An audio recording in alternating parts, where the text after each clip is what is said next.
बघा, गणित दिलेल्या 10 पुस्तकांची सरासरी किंमत ₹16 आहे. त्यातील 2 पुस्तके सोडल्यास इतर 8 पुस्तकांची सरासरी किंमत 9.5 आहे. जर त्या 2 पुस्तकांपैकी एकाची किंमत दुसऱ्याच्या किमतीच्या 40% अधिक असल्यास त्या 2 पुस्तकांची प्रत्येकी किंमत किती? असा प्रश्न दिलेला आहे. तर सर्वप्रथम प्रश्न जर तुम्हाला व्यवस्थित समजला असेल, तर मी ह्याची ट्रिक समजून सांगतो. आणि ट्रिक्स कशा प्रकारचे बघा, जर तुम्ही ऑप्शन नीट ऑब्झर्व्ह केले असते, तर तुम्हाला परीक्षेमध्ये काही सेकंदामध्ये हे गणित सुटलं असतं. काय दिलेलं आहे, इथून इथपर्यंत ट्रिक्स वापरण्यासाठी हे गरजच नाहीये इथपर्यंत. इथून पुढे मेन ट्रिक्सचा वापर होतो बघा. जर त्या 2 पुस्तकांपैकी एकाची किंमत दुसऱ्याच्या किमतीच्या 40% अधिक असेल, म्हणजे एकाची जर किंमत 100 असेल, तर दुसऱ्याची त्याच्यापेक्षा 40% अधिक असेल, म्हणजे 40 ने जास्त असेल. म्हणजे याची 100 असेल, तर याची 140 असेल. मग हा शून्य कटला. इथे किती येणार आहे? 5 7. ह्या गुणोत्तरामध्ये 2 पुस्तकांची किंमत पाहिजे. मग आता प्रत्येकाचं गुणोत्तर काढायचा प्रयत्न करू. पहिलं ऑप्शनवरनं जरी गेला असतात, तर तुम्हाला कळालं असतं, इथे 7 ने भाग जातो, इथेही 7 ने भाग जातो. बाकीच्या कुठल्याच एकमेव ऑप्शन होता ज्याला 7 ने भाग जातो. डायरेक्टही ऑप्शनवरनं काढू शकलं असतं. बघा, दुसरी संख्या 7 ने भाग जाणारी पाहिजे होती. मग ह्याच्यामध्ये कुठलीही एक संख्या नाहीये, ज्याला 7 ने भाग जातोय. या तिन्हीमध्ये 7 ने भाग जाणारी एकमेव संख्या कोणती आहे? ही आहे. ही पण आहे, पण हा 5चा गुणोत्तर असू शकतो. पण हे जर तुम्हाला नसेल कळालं, समजा 2-3 संख्या आल्या असत्या गुणोत्तरामध्ये, तर त्या कंडिशनमध्ये काय केलं असतं आपण बघा. त्या कंडिशनमध्ये आपण केलं असतं, जे गुणोत्तर आहे 35 आणि 49 यांचं गुणोत्तर काढलं असतं. 7 ने भाग दिला असता, 7-5 35, 7-7 49. ठीक आहे, हे गुणोत्तर तर बरोबर आहे. हे आपल्याला माहिती आहे.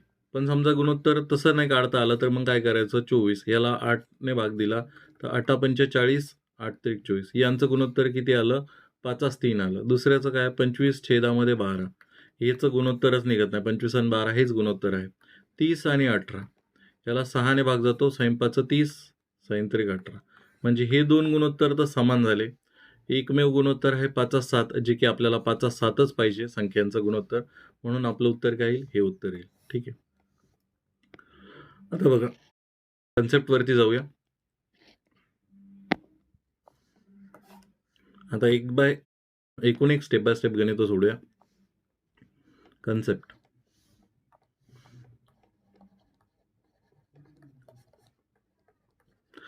काय? 10 पुस्तकांची सरासरी किंमत 16 आहे.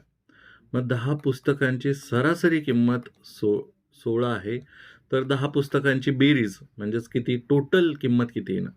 10 पुस्तकांची सरासरी किंमत 16 जर असेल, तर त्याचा अर्थ काय? ह्या दोघांचा गुणाकार केला तर 10 पुस्तकांची एकूण किंमत, म्हणजे ते पुस्तकं, पूर्ण पुस्तकं, 10च्या 10 पुस्तकं किती रुपयाला पडले असतील? ₹160. त्याच्यापैकी काय म्हटलं? इतर 8 पुस्तकांची किंमत. 8 पुस्तकांची किंमत किती आहे? 9.5 आहे. मग यांची सरासरी 9.5 आहे. तर 8 पुस्तकं आहेत, त्यांना जर 9.5 ने गुणलं तर एकूण किंमत भेटणार आहे. 9 8 पंच 40, हातचे आले 4, 8 नंग 72 आणि 4 76. ठीक आहे. म्हणजे एकूण ₹76 8 पुस्तकं आहेत. मग उरली किती? 2 पुस्तकं उरली. 2 पुस्तकं उरलेली आहे. यांच्यामध्ये वजाबाकी जर केली, बघा टोटल पुस्तकं 10 होती. त्याच्यापैकी 8 पुस्तकांची किंमत दिलेली आहे सरासरी. आता 2 पुस्तकं उरलेत आणि दोघांची किंमत काढायची तुम्हाला. 2 पुस्तकं उरले. इथे बघा किती रुपये आहेत? याचे 10 पुस्तकांची टोटल किंमत होती 160.